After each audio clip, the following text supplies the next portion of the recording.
Hello students, good morning all of you.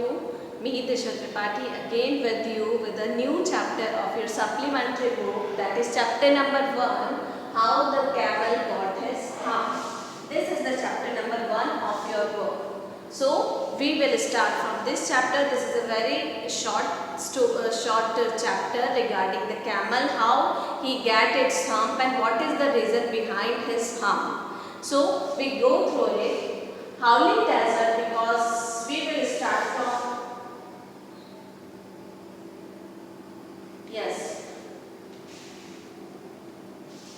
Howling Desert, because he did not want to work. He had sticks and thorns and prickles, and when anybody spoke to him, he said, "Hum, just hum, and no more." So here in this sentence, he stands for the camel. So here the writer said that the camel lives in a howling desert. कहाँ पे रहता था वो? एक howling desert में, because he did not want to work. क्योंकि वो किसी तरह का काम नहीं करना चाहता था, इसलिए एक बहुत बड़े डेजर्ट के बिल्कुल बीच में वो रहता था, ताकि कोई भी उसको वहाँ पर आकर काम करने के लिए ना कर सके. He had sticks and thorns, और वहाँ पर क्या खाता था वो? Sticks and thorns and prickles, and when anybody spoke to him, he said hum. और जब भी कोई उसको काम करने के लिए बोलता तो वो और कुछ नहीं, सिर्फ क्या बोलता था? hum. Just a word called hum. और कुछ भी नहीं बोलता. Presently the horse came to him on Monday morning with a saddle on his back and said, "Camel, oh camel, come out and trot like the rest of us." So on the Monday morning horse came to him. horse उसके पास में आया और उससे बोलता है, उसके back पर, उसकी पीठ पर बहुत बोझा रखा हुआ था, और आकर उससे बोलता है, "Camel, oh camel, come out, बाहर आओ and trot like the rest of us." और हम सबकी तरह आकर तुम भी काम करो. सो कैमल की तो क्या हैबिट थी? एक वर्ड बोलने की, that is humph. Humph and no no. Presently the horse came to him. Here we come humph said the camel and the horse went away and told the man. उसने camel ने क्या बोला उससे? Simply हम. और ये सुनकर जो हॉर्स था वो वहाँ से चला गया, और मैन के पास में जो इंसान था, मनुष्य था एक, जो उन सब का मालिक था, उसके पास में वो चला गया. Presently the dog came to him. अब हॉर्स के बाद में उसके पास में कौन आया? A dog came to him with a stick in his mouth. उसके मुंह में एक स्टिक थी, and said, "Camel, oh camel, come and fetch and carry like the rest of us." Dog ने भी आकर वही बोला, कैमल आओ और हम लोगों के साथ आकर तुम भी हमारे काम में हाथ बटाओ. Hum, said the camel. Again, camel said just one word, that is hum. And the dog went away and told the man. और जो डॉग था वो भी वहाँ से जाकर हम सुनकर मैन के पास में चला गया. Presently the ox came to him. और उसके बाद में कैमल के बाद पास में कौन आया? An ox. With the yoke on his neck. और उसकी गर्दन पे बहुत सारा जान बना हुआ था. And said, "Camel, oh camel, come to us. Come and plug like the rest of us." और तुम हमारे साथ आओ और हम सब की तरह खेत को जोतने में हमारी मदद करो. हम said the camel and the ox went away and told the man. और कैमल ने उसको भी यही आंसर दिया, और ऑक्स भी किसके पास चला गया? मैन के पास. At the end of the day, the man called the horse and the dog and the ox together and said. और शाम को जब तीनों की शिकायत दिन भर में मैन ने सुनी, तो शाम को मैन ने evening time he call back the horse, the dog and the ox. तीनों को साथ में बुलाया. 3:03 I am very sorry for you, but that hump thing in the desert can't work, or he would have been here by now. So I am going to leave him alone and you must work double time to make up for it. So मैंने उन तीनों को शाम को बुलाकर बोला कि मुझे बहुत दुख है, I am very sorry. वो जो हम्प नाम का जो एक क्रिएचर है जो डेजर्ट में रहता है, वो बिल्कुल भी काम नहीं करेगा. आई एम सॉरी, कुछ भी काम नहीं करेगा, और आप लोगों को उसकी जगह पर डबल वर्क करना पड़ेगा. मतलब पनिशमेंट हो गया उन तीनों के लिए कि वो तो काम नहीं करेगा, हम क्रिएचर, लेकिन उसकी जगह पर आपको उसका काम भी खत्म करना है.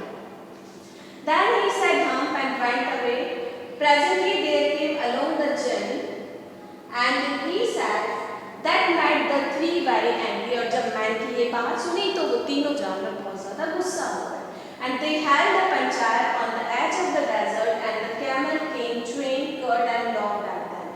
और शाम को वहाँ पर एक पंचायत हुई डेजर्ट में, जहाँ पर जो कैमल था वो भी च्यूइंग करता हुआ, चबाते हुए, हंसते हुए आराम से वहाँ पर वो पहुँचा.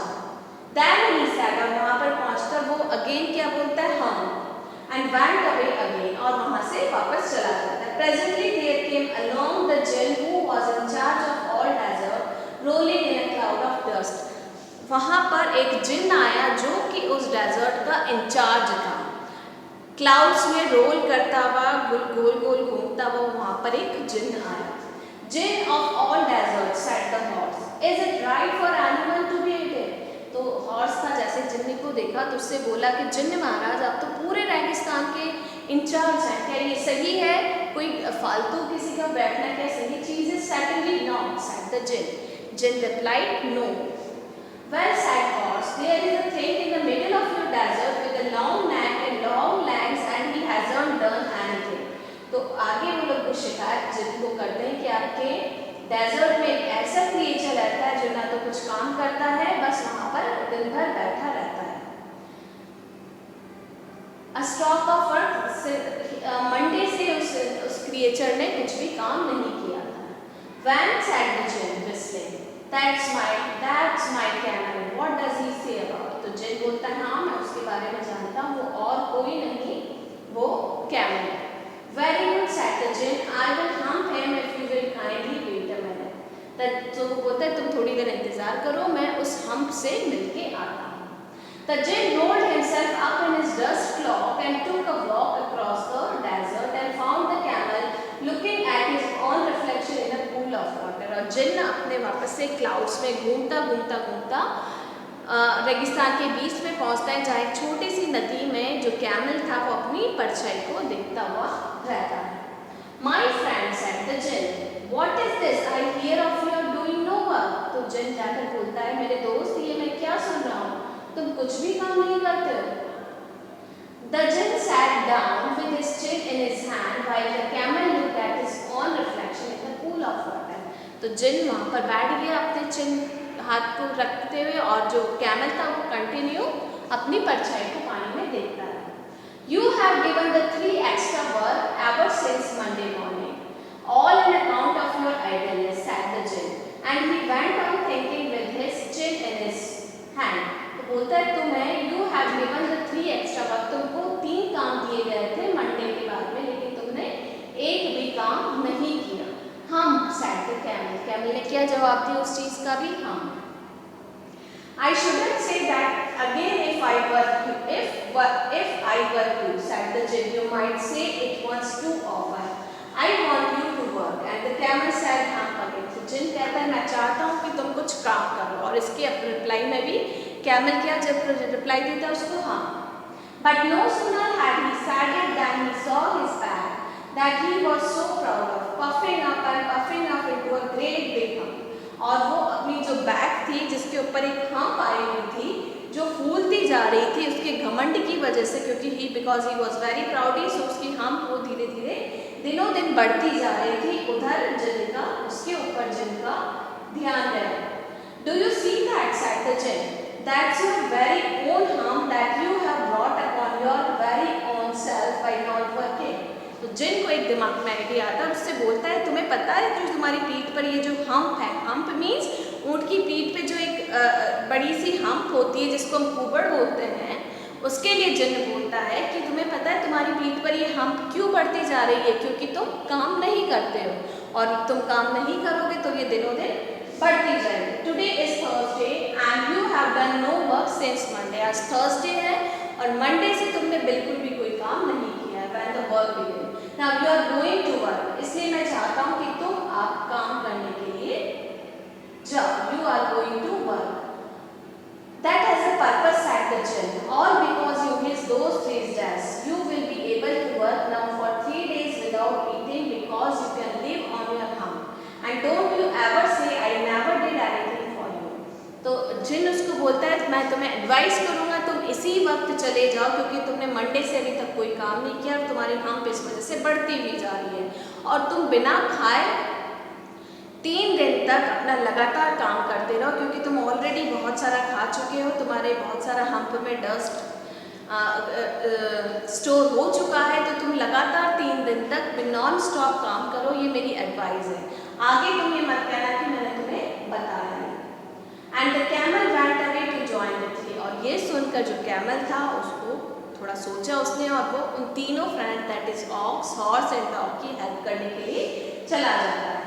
And from that day to this the camel always wear a hump, we call it hump now not to hurt his feeling. और उस दिन के बाद से camel and for that to this camel always wear a hump, उसके hump तो अभी भी है लेकिन कैमल काम करने लगे because but he has never yet caught up with the 3 days that he missed at the beginning of the word and he has never yet learned how to behave.